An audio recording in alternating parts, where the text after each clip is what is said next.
ভারতীয় সৈন্যরা যে বিশ্বের সবথেকে শক্তিশালী সে প্রমাণ বহুবার দেওয়া হয়েছে।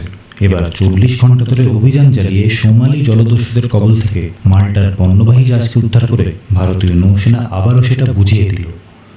আইএনএস কলকাতা এবং আইএনএস সুপোত্তার নৌসেনারা মিলে জাহাজের দখল নেওয়া 35 জন জলদস্যুকে গ্রেপ্তার করেছে এবং উদ্ধার করা হয়েছে জাহাজের 17 জন কর্মীকেও।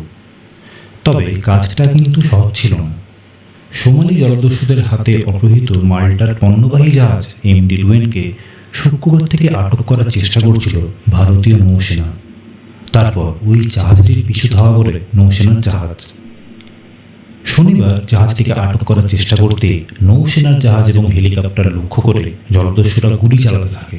নৌসেনার পক্ষ থেকে জলদস্যুদের সতর্কবার্তা পাঠিয়ে আত্মসমর্পণ করতে বলা হয়, কিন্তু তারা সেই সব না শুনে জাহাজটা নিয়ে এগোতে থাকে। তবে শুরুতেই বললাম, ভারতীয় সেনারা কারো ধার ধারে না, তাই নৌসেনারা জলদস্যুদের পেছনে ধাওয়া করে। এরপর অপহৃত জাহাজ থেকে কর্মীদের অক্ষত অবস্থায় উদ্ধার করার চ্যালেঞ্জ নেয় নৌসেনা। 40 ঘন্টা ধরে অভিযান চালানোর পর অবশেষে শনিবার জলদস্যুদের গ্রেপ্তার করে। জলদস্যুদের কবল থেকে মুক্ত করা হয় এমভি রুয়েনের সমস্ত কর্মীকেও। মাল্টার এই পণ্যবাহী জাহাজটিকে সোমালি জলদস্যুরা অপহরণ করেছিল 2023 সালের 14 ডিসেম্বরে।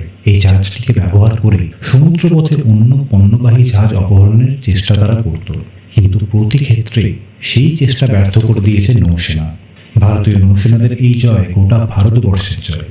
এখন ভারতবাসী হিসেবে গর্ববোধ করলে কমেন্টে অবশ্যই ভারত মাতাকে জয় লিখুন এবং চ্যানেলটি সাবস্ক্রাইব করে রাখুন।